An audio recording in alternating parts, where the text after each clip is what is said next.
আসসালামু আলাইকুম। আশা করি আপনারা সবাই তো ভালো আছেন। আজ যেটা হচ্ছে পাখির খাদ্য আছে। ছোটো একটা আম কাটলাম, আমটা কেটে খাদ্যের সাথে মিশিয়ে দিলাম। অবশ্যই ভিডিওটা ভালো লাগলে একটু কমেন্ট করে জানাবেন। যে জায়গাতে ভিডিওটা অবশ্যই দেখতেছেন একটু শেয়ার করে দেবেন। আমরা সবসময় পাখি নিয়ে মনে করো সবসময় ব্যস্ত থাকি। পাখি কীভাবে খাওয়াইতে হয় আমরা সবসময় জানানোর চেষ্টা করি। সবসময় যদি ভিডিওটা যদি সবার কাছে যদি মতামত লাগে আমার একটু জানাবেন কমেন্ট বক্সে। আমরা চাই সবাই একটু ভালো ভালো ভিডিও সবার মাঝে আমরা তুলে রাখতে চাই। এই পাখির বয়স আসছে প্রায় 1-1.5 মাস বয়স।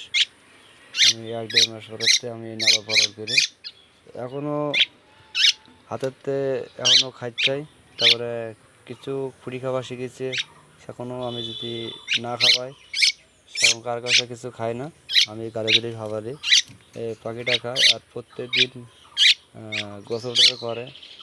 এই জন্য সবসময় আমি আদরের যত্ন করে আমি পাখিটা লালন পালন করি, অনেক বড়ো করলাম। এরকম পাখি থাকবে আমাদের কখনো সাতক্ষীরা জেলার মধ্যে এরকম পাখি কোনো জায়গায় নেই।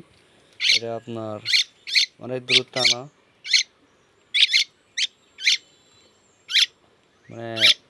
সারাদিন আপনি যতই খাবেন না কেন ছুটি খাবে না আপনার মালিক। এই জন্য মালিকের কাছে সবসময় গালাগালি খায়। এত সুন্দর পাখিটা মনে করেন প্রায় এই কেবল পূর্ণ হলো 4 মাস। 4 মাসে অনেক পরিবর্তন হয়েছে ভালো। আর পাখি ছেড়ে দিলে কোথাও যায় না, এই জন্য আদর যত্ন সবসময় প্রতিদিন গোসল করাই। আর কিছু কথা বলবো না। যদি ভিডিওটা অবশ্যই যদি ভালো লাগে সবাই একটু শেয়ার করে দেবেন। আসসালামু আলাইকুম।